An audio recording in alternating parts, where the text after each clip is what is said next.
Welcome to the Original Fighter's Voice. I'm your host, Don Mcguire, and it's always a pleasure to have the one and only Miranda Fear the Maverick. How you doing, homie? Doing good. It's been a while since we've talked this time around. I'm always busy. Yeah. Well, my son's been in the hospital since October, basically. I've had 13 surgeries in the last 23 months, but we still made it happen. I was thinking about you the other day, and that's why I asked, for you to come on the show because I looked at your walk, and you've had 10 fights in Invicta, and now this will be your ninth fight in the UFC.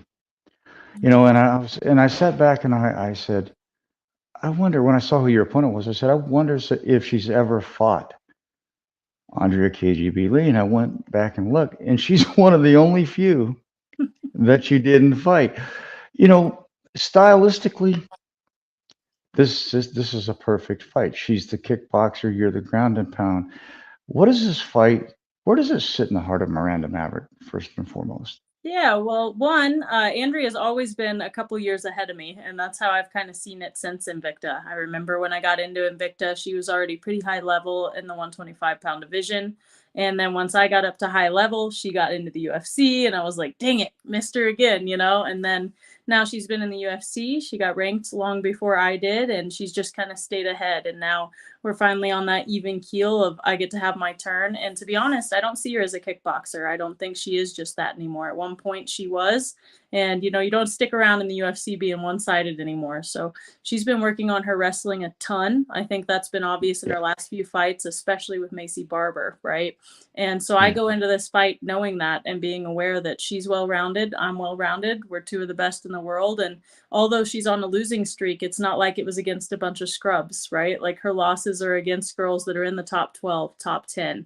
So I'm not going in there with any illusions about that, about, oh, she's bad. She's lost two in a row. Like, you got to look at who they fought, how they've lost. She really didn't lose against Macy, I think. Just like I got robbed against Macy, I don't think hers was super clear cut. I'd say mine was a much more severe robbery, but I still think that she won that fight against Macy. So in reality, she's really only, lost two out of her last three, is how I see it. And I go in there with my head held high, very confident, but I'm also not looking past Andrea and being like, this is an easy fight. Everybody likes to comment that who's not part of the sport. And I don't think that's true at any point in the UFC. We're all some of the best in the world. It's not like you can just go in there and dominate somebody without giving them some level of respect. Oh, absolutely. And this fight is truly hard for me because both of you are like family to me. Both of you I've shot all of your fights in Invicta, and I've watched you guys grow up in this sport. I happen to know Andrea a little bit longer than I know you. Like you said, she's a little bit older, so she has been in the sport a little bit longer. I'm going to be watching this fight like a mom. I'm going to be like this, because I love both of you, but let's face it, when the cage door closes, the friendships go out the window. And she's multi-talented just like you. You know, you've taken wrestling and jujitsu and you've made your own aspect of it. I've watched you grow in the sport.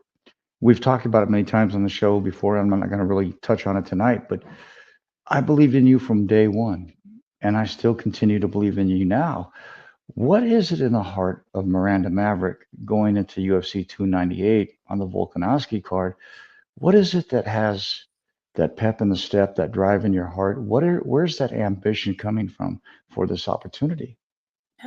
For me, it's the glory of God at the end of it all. We can't have the glory for ourselves. Whether people hate us, don't like us, don't pay attention, like it's not about us. It's not about the glory for us. It's about what we do, what actions that we take. And for me, I have these abilities and talents that God's granted me with, that I've been blessed with to have these opportunities to not only use my platform to hopefully glorify him, but to show people what he's done in my life, right? Whether I've had downsides, with the eye surgeries and stuff. It was a miracle that I was able to come back to fighting to begin with. And ever since then, I don't take a single day for granted, a single opportunity for granted. And it gets to the point where sometimes I'm like, man, I'm hustling too hard. Maybe this one isn't the thing that I say yes to, right? I'm doing so much, trying to use my abilities to make the most of it and not only bring myself more success, but within that, try to reach out to more people in that same aspect, right? Like the bigger I get, the more of an audience I get to tell, about why I'm here. And that's because of God. Like everything good about me is because of Him. Everything bad is because of me, is how I like to say it, right? And my dad kind of says the same thing. And I do it for my family. At the end of the day, this isn't who I am. I'm not just a fighter. I'm a lot more than a fighter. I'm a daughter. I'm a wife. I have a normal job and I do tons of other things on the side. And for me, that's still going to be there whether I fight or not. And so as a result, I'm able to go in there and fight risking it all. I don't have to worry about, oh my goodness, I lose this fight. I'm not going to have a life after that. I could quit Yeah. today and still make a fine living, which makes it a lot of pressure taken off of me to where I can go in there and literally fight as hard as I can and not have to worry about it. I have a safety net to fall back on with my family being so supportive and everyone having like good thought processes as far as finances, investment, and knowing that this fighting isn't the end of my life, right? Like if that was the case, then I guess the end of my life would be at like 35, 40 years old. You'd never have anything left, right? So I Yeah. try to look at it from that perspective and make sure that I keep myself level headed and don't let anything go to my head, whether I'm in the UFC or even if I become world champion one day. I don't need to be like, why am I not getting this recognition? Or I'm the world champion. You should know who I am. It's like, no, I don't care if somebody knows who I am. Like my own husband didn't even know what MMA was when I met him, and it ended up being a wonderful blessing at the end of the day and a stress relief. Yeah, he's actually been a wonderful blessing in your life because, Mhm. I've watched that correlation and your father is absolutely stellar. I mean, you couldn't ask for a better father. I mean, I think still to this day, you may be the only fighter that I've interviewed their father on my show and he deserved it. I mean, nobody can walk in that man's shoes and I know a lot of people don't know and I'm not really going to touch too deep in this, but he's one tremendous man. He's not just a tremendous father, but he's a tremendous individual to all that know him, and he's so open and genuine. That's one thing I love about the Midwest is we wear our feelings on our sleeves. So with your father, it's just like you see him, he scares the crap out of you, but when you speak to him, if he likes you, then what you find is a cool, collective, resilient man, and Yep. that's what I see in you. And resiliency was what's really had me back you for all these years. I know we talked about the tournament and all that, but those are years gone by. What I'm really proud of is the walk that you've created for yourself in the UFC, and it's tremendous to see you grow.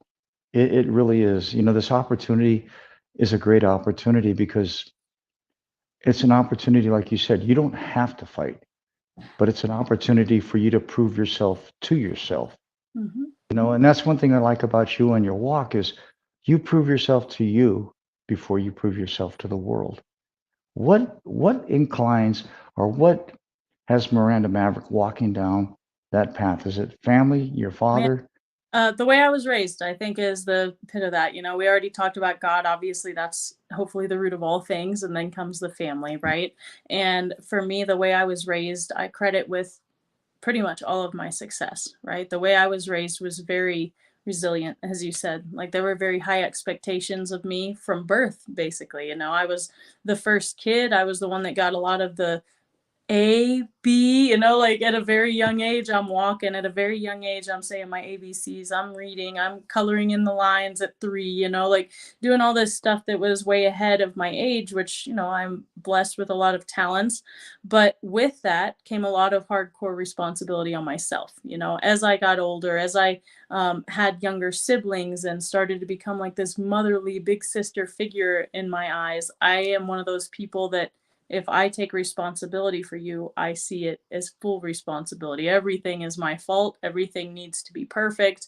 And I'm a big perfectionist with that. And honestly, it's caused me a lot of stress, a lot of mental anxiety over the years, but I'd never give any of it away.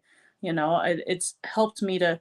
I run a pickle business while I'm running my Fear the Maverick gear business, while I'm working full time at Hershey, while I'm a UFC fighter, while I'm doing card breaking, while I'm trying to do all this stuff, and I see that that's very hard. That's very hard to be capable of that. And I'm not saying that to toot my own horn or whatever. It's just I've been given a lot of blessings. And with that, the whole term of comes big responsibilities, you know. And for me, I set myself at higher expectations than anyone else could ever set me at. You know, disappointment from my dad is like the worst thing I've ever felt, ever seen. It's like my worst nightmare, you know. And when I lose fights or something like that, I used to be like, man, I'm letting him down. I'm letting my family down. I'm letting all my fans down, all my sponsors, anyone who's ever supported me. And now I'm like, you know what? Like, if they're going to support me when I win a fight and not when I lose a fight, even though I'm working just as hard being the same person, then those aren't the people really supporting me. And I remember the day that my dad looked at me and he's like, I don't give a shit about fighting. You could quit today and I'd be happy. And I was like, okay. And it really changed my whole perspective of it, you know. And for me, I am the reason that I get better every day, right? I want to go out there and prove to myself that I can be better than this. I can keep getting more money than this for investing in my future so that one day I don't have to work a 9 to 5. One day I can be like my dad and spend time with my kids every day if I want to. And that's really what I'm working towards at the end of it all. That's so dope. You know, a good friend of mine out of Canada, he says, good evening. Hello, Don and Miranda. They Hello. call him Little Holmes. He's a good friend of Larry Holmes. And a brother of mine, Howard Gleason, he said, God is great. And I absolutely agree with you, brother. Gordy Simpson, he's one of my crazy Canadian friends. He says, 100% tune in for this fight. Go get some ladies. Remember who you are. Amen. And then my adopted grandfather, you know, the one Okay. and only Artie Lamparella, he says, hi, everyone. The Warriors are on. You know, I'll tell you a quick story. You know that my grandfather passed away and he mentored me and made me the man I am today. But it hurts when you lose that part of your life. And I prayed and prayed and prayed to my grandfather. You know, I said, you know, I wish you were here. I wish I could share you. I wish I could show people who made me. And one day I was watching Randy Commish Gordon's show, one of the most famous commissioners in New York State history in boxing, also with Ring Magazine. And me and Artie kind of started correlating. And I just, you know, when you feel something in your heart. Hmm. And I prayed on it and I ended up talking with him. And he kind of filled in the role as my grandfather. He's my mentor. He's somebody that I truly respect. And you know me, Miranda, I don't let very many people into my life. But Yeah. that gentleman is such a tremendous man. Uh, Paul Driscoll says you're an intelligent young lady. Thank you, Paul. And then the head of the Nate Diaz and Nick Diaz fan club, Nathan Becker says, let's go. And a tremendous friend of mine from boxing, Steve Schroeder, he says hi. And then all the way from Australia, a big fan of yours, he says, big fan, but hello from Australia. And that's where Hello. we met. Must be crazy timing there. I wonder if it's early morning. I don't know how that works. Yeah, it should be about early afternoon there. It's kind of crazy because I doing this show, you really have to realize that there's like 9 different time zones, not just Yes. the United States. Uh, I love it because the boxing world is correlating with the UFC. Another brother of mine, Steve Schroeder, is doing great interviews. Thank you, sir. You know, we talked about a lot of things, and they said, Donnie boy, you're looking fabulous, my man. That makes me happy. Hey, well, see the thing, Miranda. I had nobody's known this yet, but I'll kind of let a little bit out. I have some cervical spine issues. My son's been dealing with a rare spine infection, but I have some cervical spine issues. And Tuesday, I go in for the beginning of this walk, and I really don't want to share too much of it with people because it's like, hell, I've been through 253 surgeries. It kind of gets old and monotonous sharing it time and time again. And plus, it's not about me. You know, I'm gonna answer a couple more, put a couple more comments. John Gates says, "Boss here, city, I told you." So I guess that's Andrea KGB Lee fan, but you know what, brother, they're friends, so it's a cool deal. My brother who's getting ready to fight tomorrow, Chris Shaggy Gonzalez, down in Okay. Biloxi, Mississippi, he says, "Hey, nice seeing you, Don," and Yeah, your I'll share dad. that there was actually a little girl named Roswell. And I've been teaching her private lessons in North Carolina when I go. I've met her, happiest little girl in the world, but she's had cancer for years and she just passed away this morning. Just a little girl. I think she's like 10, 10, 11 years old. So I just got done posting about her on Facebook. If you guys are listening, go check that out. Go send a message to her dad. He's a single dad raising this little girl. He gave everything to her, and she was just the happiest step to the end. So passed peacefully, luckily, but that's something that I wanted to say on here that happened today. So that was pretty upsetting to see that this morning. But I wanted to just give that out there. You guys go there, give her some support. There's so much suffering and bad things going on in the world. So when you see it, pray when you can. Know that there's peace at the end of it for those of us who obey and do what we need to do. Oh, hi, Dad. We, Didn't even see. If you guys don't know, there's my dad. but you know, with what you're saying, we are the difference. You know, the world may be crumbling, but we can make a difference. We don't have to allow the world to dictate our walk. We don't have to allow the world to dictate who we are. You know, and that's the tremendous thing about your father. He doesn't let nobody dictate nothing.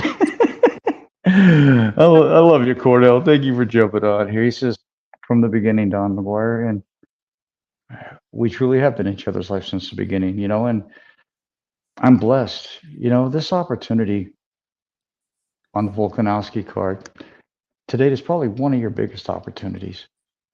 You know, we're getting closer to UFC 300, but they're bringing in some heavy hitters. They're making some tremendous fights. I like this fight.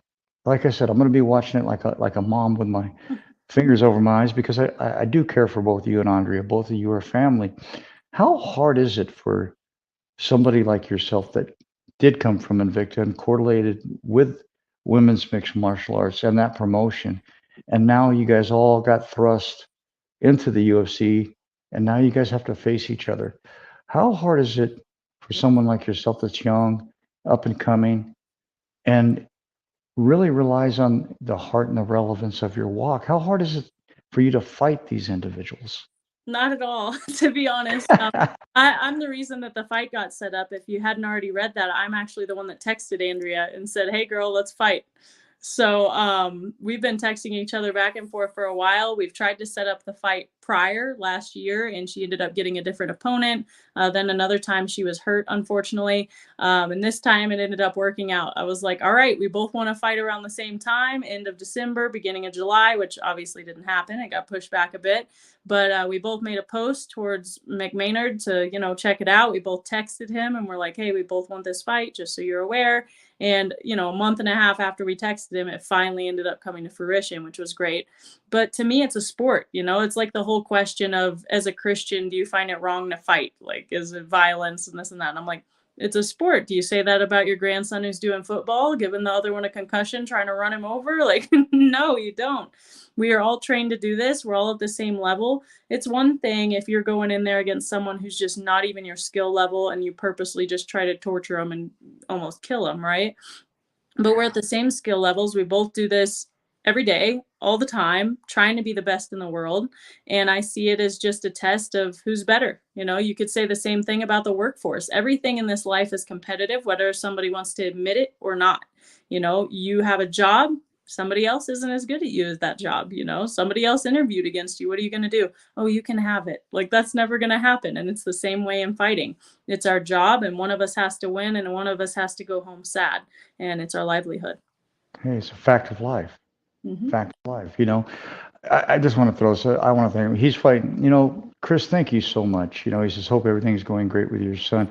I wish you the best of luck tomorrow. I'm supposed to be in Biloxi right now, but, hey, I didn't really lose out. I get to interview you. So, I love working with BYB, but I also love, interviewing the fighters, because if it wasn't for you guys, I wouldn't be here. I look at back in the day with Alicia Zapatella, Carlos Esparza, all of them, I've created memories, and now you're creating memories of your own. What is this path? What are these memories? Where does it really sit in the heart of Miranda Maverick? Well, just like I'm an inspiration to others, I guess that itself is an inspiration to me, like seeing other people get something out of me fighting, and like you said, where the fighter's the only reason kind of you do what you do, the fans are the only reason I do what I do. My sport wouldn't be a thing. I wouldn't be able to make money fighting. I wouldn't be able to have fun fighting if it weren't for people enjoying watching it. having the entertainment aspect of it. And so when fighters treat fans bad or whatever, I'm like, why would you treat your literal people putting the food on your plate bad? It doesn't make any sense to me. And it's the same way with, for me, it's kids and women are the biggest impact I'm trying to make. And I'm not saying that to leave out the men. Of course, I appreciate that, but there's a lot of role models I feel like for men out there that are good and strong, whether it's other fighters or other athletes or scientists or teachers, whatever it is. Like so many role models out there, and nowadays I feel like it just keeps going downhill on the women's side. It's like we fought so long to not be sexually exploited, financially exploited, whatever you want to say, and now we're exploiting ourselves for profit on OnlyFans and things like that. And it's a true shame to me.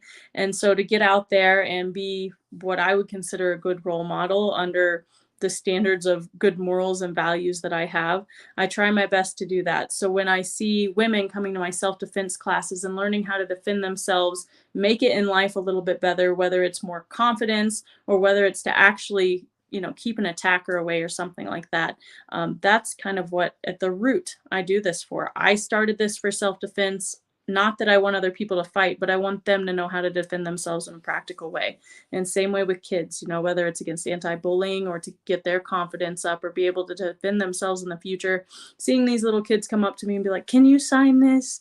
Oh, it's Oh, Miranda Maverick." Like all these things, I'm just like, wow, this is an amazing blessing to have this recognition, to have it to where I go somewhere and I get recognized by a kid, or when I get sent a picture on Halloween of a little girl dressing up as me, I'm like, whoa, like I would have never dreamed, what has been 8 years ago now, that I would be in this position. I would have never dreamed at 10 years old that I'd ever even be a professional athlete. Like, what? Where? Who am I? I'm the big nerd in school. You know what I mean? I was always athletic, but I was also the little dork sitting over there. I had to get 100 on every test kind of thing. And here I am doing this for a living. And it's just amazing. It's amazing that I've gotten here and, that my family's helped me get here, that God's allowed me to get here. There's so many times that it just went, and it was never even a thought that I would be able to fight again. And yet here I am.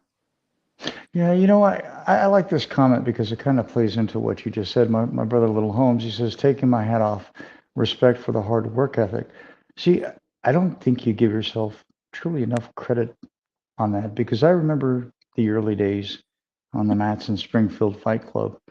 You truly are hard on yourself, but you've come so far so fast. I remember the ups and downs, the disappointments. I remember after the 8-woman tournament, you got a trophy instead of going to the UFC like everybody else did, but you persevered. You overcame. You didn't let what other people say interfere with the walk of Miranda Maverick. And I think that's truly the beautiful thing about your career is it isn't what that person wrote about you. It isn't what this show said about you. It's the ability to see your ability. Mhm. And I just adore that about you because there's a lot of fighters that get to your level and then their heads just go like this and they forget the path, the people that created them, the ones that held them up. And you've never done that. We may have some conflict schedules, but you've always come on my show. You know, your father put this again, and as ferocious as 11:16 a.m. in Australia, but your father put this again. Um, Cordell, I, yes, but I've been there from the beginning, but you gave her the inspiration and she put in the hard work. And to me, that's a team. And in this sport, there is no I or you in team. We all build each other. If you weren't there to push her, if I wasn't there to take the pictures, if she wasn't there getting punched, none of us would be here at all. That's a question I want to ask you though. You're getting ready for a great fight, but I've never really dealt because I do bare knuckle, I do everything boxing, and I kind of found out a little bit that kind of tripped me out a little bit, lady. Some of the ladies and other people that fight in BYB, I asked them, what's it like to get hit? Do you feel it? What's it like the next day? Can you eat? What is it like for a UFC fighter? Do you feel that punch? at the Not moment? not in the moment. Yeah, not in the moment. I had a girl actually ask me that yesterday, which is kind of funny, because she was like thinking about taking an MMA fight, and she's like, "Does it really hurt to get elbowed?" And I'm like, "Well, in the fight?" And she's like, "Yeah, in the fight." And I was like, "No." But it still like shocks you. Like, you're getting hurt. You're aware that there's like you get dizzy, you get put off to the point you're like, whoa, but there's not like that pain, if that makes sense. And I'm like, yeah, your pain receptors are shut off by that pure adrenaline just running through your system. But adrenaline itself can be hurtful too, if you have an adrenaline dump or you get too much adrenaline and end up going kind of haywire and don't focus on technique. And so we were talking about it, and I was like, yeah, there's no real pain in the fight, but let me tell you, after you step out of that cage, there's some pain. Whether it's soreness, like, I've had my foot to where I couldn't walk on it for 5 days. I was like, it's broke. It's definitely broke. And they took an MRI and all this, and they're like, no, it's just like a slight sprain and a bone bruise. And I'm like, it does not feel like that. And they're like, well, you had a lot of tissue swelling there, and they didn't put ice on it soon enough, and this and that, because we don't feel it and we let things get worse before we get ice or anything put on because we don't even know it's hurt. We focus on the thing that we see that's hurt, and then we're like, actually, I think I have a broken arm over here. I was paying attention to my sore face. Right. You know, Uh, how hard is it? definitely How noticed. hard is it to how hard is it to eat? Because like Jamie Driver, when I asked her, she said, I don't feel the punches, but she said the next couple days I went to eat, and she said it hurt like crap trying to eat. She said, I'm just gonna be honest, it hurts. That's You funny. know, have you I ever been there? I've gotten you've seen my fights. I have been blessed not to be beat up yet. So I have had the great honor of not having my face or mouth or anything like that hurt enough to where any of that kind of thing hurt. The worst injuries I've gotten are black eyes, which mainly came from the scar tissue around my retina surgeries, or else they wouldn't have gotten that bad. I've had my foot that was hurt, and that's really about it. Busted lips, of course, or busted nose, but nothing that I was like, oh my goodness, like I can't, my face hurts, I need Yeah. to put ice on it. So I can't really talk on that because I fight very safe, and I try to fight safe because I need to protect my eyes, I got to protect my head, and I'm trying to stay in this sport for a long time. Whether it's not the bloodiest fight in the world, I don't get into those too often. I don't want to get into those too often. Another young lady that I helped on her walk, and she's also a tremendous fan of yours, Oh yeah. Kaylee Frank. Yep, she sure is. Hi, Kaylee. You know, that's what's wonderful about the sport. You get opportunities, and I just love helping people. I'm kind of a goober that way, but um, oh, hey, bro, you go out and do your thing, homie. I'm proud of you. Keep striving to be a better man, Chris. I'm proud of everybody who gets into a ring, an octagon, on the mat. And it's awesome. Howard Gleason throws up some praying hands, and then your dad says, all things are possible with Christ in your heart. Amen, brother. Amen. Um, I got it. We're gonna have to do a short show tonight, so I'm not gonna be able to get through all of these. Uh, Feroz Ahmed says, "Well said, both of you. We can make a difference in the world. We truly can." And he also says, "Prayers for the girl, condolences for you and her father." That's the thing in life. We're all born to die. We're all born with an expiration date. Mhm. It hurts, and all we can do is cherish in our hearts what Yep. those people are giving us. And when you die, try not to live a dead life, basically. I actually wanted to point out I'm wearing a shirt that says Fight with Faith, if anybody can see it. I know I'm kind of at an angle, but Right. it's actually a cancer awareness company, too, that another friend of mine started for both her friend who had breast cancer and her daughter who just got done getting through and battling cancer. We think it's completely clear. So if you guys want to support, just go support a family, go support these families. It's not going to go to some big research foundation or anything like that. Go check out Fight with Faith. It's a promotion, a brand that's pretty awesome. And I was like, you couldn't have any better words for me to want to advertise it. Let's do it. And Yeah. got some gear from them, and I told them I'd love to represent their brand. So it's one of those that's not actually a sponsor at all, but I'm repping them. So you guys go check them out if you want to make a little bit of a difference, and you can go check them out, get yourself a cool shirt or something, and rep them. Hey, man, go. Hey, she's got everything on her page from pickles to whatever. So, but this is for a tremendous cause. So you've got to do it. Nate ran a tremendous homie of mine. He's a professional boxer and photographer who I've been kind of working with him for the past 6 years. He says Team Maverick, but he says Cordell Maverick is so incredibly cool. He's a cross between Superman and Andy Griffith. You hear this, Dad? So my dad's gotten a lot of Andy Griffith and John Wayne ones, but Superman and Andy Griffith, Dad, you're moving up in the world if you're still listening to this. You got to take this clip out, Donna, and post it just for him. He'll be so happy with that. I will. My adopted grandfather, he says, pray for that little angel. Condolences for her family. God bless you, Miranda. Thank you. And then Howard Gleason says, great interview, Don. Miranda, I love your spirit and strong belief in God. And then I got to put my adopted mom on here, Marianne Lurie Owen, one of the greatest photographers in boxing. Tremendous, tremendous lady. And she's like you. She does everything. She cooks all this incredible food and she just shows it. And I can't reach to the phone and grab it. So I told her I'm going to be moving in with her. There you go. You know, I want her to make a cookbook. Give it to you. you know, Miranda, this opportunity is a week away. It's going to be one of the pivotal moments in your life, and it's going to be different for you because, like I said, you asked for this fight, so now you get the fight. But what is it going to be for you to like walk out on Volkanovski's card? This has got to be incredible. I mean, this is going to be an enormous event for you. I know you've been on huge cards before, but the UFC, the next three cards are just smoke. So how do you feel when you walk out on this type of card? And this will be my last question because I know you got to get. How does it feel when you walk out on this card, this type of event, this type of fight, my friend? Honestly, I don't see it any different than the Apex or Invicta or local fights. Like for me, it's the same mindset. I go in there trying to be the best version of myself, beat this person standing in front of me because they stand in front of my dreams as well.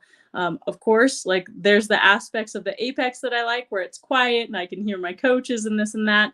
But I also love the big cards because of that fan base. Like I said, you wouldn't be there without them. And to hear that cheering or booing, I don't really care which one it is. I take them both in and relish it. And to me, it's like one of those, every fight for me is this crazy opportunity that I know is just a rare thing. Like I'm going to be a grandma someday, God willing, of course. And I'm going to have these grandkids that are like, Grandma used to do what? And I'm going to be like, that's right. That little lady right there is her old grandma, and to me, every single one of these memories, every single one of these times that I get to have my dad and my coaches walk out with me, my husband to be sitting there watching, my family to be at home watching, is just another incredible experience of, who would have thought we would have gotten here? Who would have thought this is where I would be in life? This is what I would do. And every time I really think about it, I'm like, is this even real? It's so crazy to me. And it's the same way with this upcoming event. I walk out to that Top Gun theme, I put the sunglasses on, and I play exactly who I am. That's so dope. I'm gonna put up one more comment if you don't mind. I know I'm 2 minutes or a couple minutes over, but because I want to get your thought on this because he says, if it wasn't for you, some of our stories wouldn't be told. Love you, Don. Going to get this win and hopefully see you back in Tampa for BYB 25. Do you think that my show has made a difference in your walk? Do you believe that my show has made a difference in this sport? It's definitely made a difference in mine. My dad and I have talked about you a lot and your support, and beyond anything, it's not like I necessarily think it made me win a fight or anything like that. Yeah. But I think not only exposure, but you coming in there and like photographing me and Garrett when we would train and videoing us. And, there's still videos on Facebook that'll come up in memories. And I'm like, oh, I was terrible. And we joke about it. I think I reshared it last time it popped up and I tagged Garrett in it. I was like, look at us. We suck. It's like those memories that we get to have because of it, And on top of that, it's like you get to make a difference for other people. You know, you get to put out these pictures and make the fan base bigger. This show, you get to help the get to know who we are on more of a personal level. I feel pretty open to talk with you about my faith and my beliefs and my morals and why I do what I do, where a lot of others, I'm very not very concealed. I'm always open about my faith and everything, but to the point I'm like, yeah, let me add it in like here and here, where this whole show, I think I could have an hour long just talking about it, you know, which is awesome. And I appreciate that. Well, yeah, because it's bad for us because we get on here, we're two chatty Cathys, and we could be on here for an hour, you know. And Monday I got Pat Miletich, so I'll have that day then. You know, Awesome. Miranda, what would you like to say to the UFC, the fans on this opportunity? What would you like to say to them about your fight with Andrea KGB Lee? Well, go out there and watch it. First off, UFC 298, guys, in Anaheim, California. Not too excited about fighting in Cali, to be honest. Taxes, taxes, taxes, but not as bad as Canada. And I'm excited. I'm going to go out there, do the best that I can do, mix it all up. You're going to see some striking, some ground and pound, some grappling, and not sure what the finish will be, but Andrea's a tough, tough person. So I'm guessing that it'll be round 3 if I get a finish. That's what the goal is. That's kind of what the game plan is. We're going in there, pushing as hard as we can. If she doesn't give up, which I doubt she will, she's durable. I'm going to keep grinding until the very end. And as far as supporting me, guys, if you would please go support me on my new website that I just revamped. It's my own design. I went on there, did all the work. So if you guys are emailing the info center or anything, it's me. You're not talking to anyone else. It's fearthemaverick.com. Go check it out. You can get shirts, rash guards, hats, little bathroom bags, like all kinds of different stuff. And then if you guys like pickles, which I actually have some sitting over here, so I'll show them off. If you guys like pickles, I just started my new business up of Prowler Pickles in December. I'm working on getting FDA approval right after I fight, as soon as I have time to work on all the government documents I have to fill out. But you guys can order them online, and I ship them anywhere, even Australia. Hey, Feroz, bro, everybody's buying them, and if I tell you what, if my buddy Craig Stagner says they're good, then they gotta be good. There you You go. know, I think Miranda, I've got 11 flavors, Don. 11 flavors. ProwlerPickles.com. hey, you know, we'll share that link out. But Miranda, I wish you the best of luck, my friend. I'm so proud of you.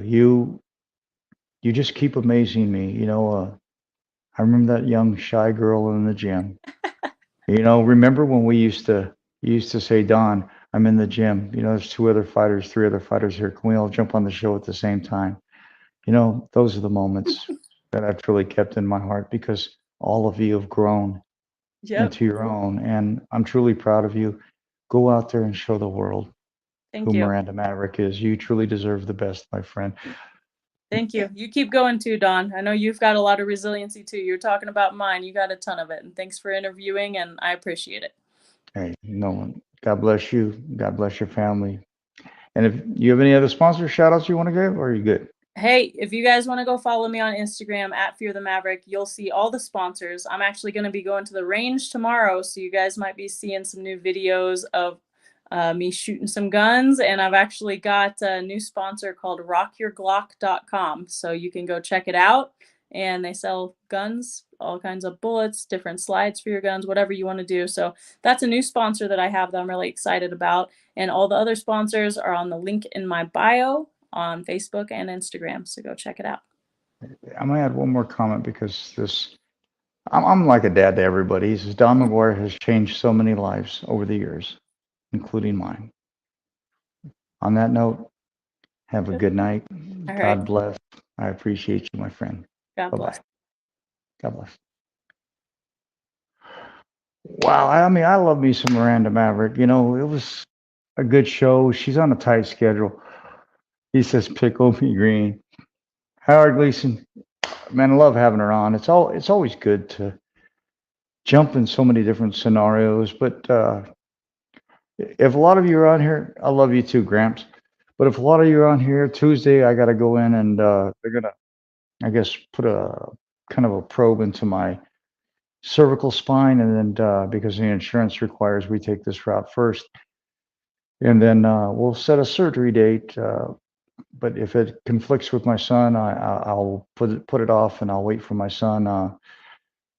You know, life is what you make of it. Life is what you take from it. So I'm not extraordinary. I'm ordinary, but I just have a will. I have determination. And man, one of my brothers, man, Springfield's own, man, I love you, bro. He says, love you, brother. Sending you blessings and aloha your way. You know, that man is a tremendous man. We need to go have lunch at Purple Burrito.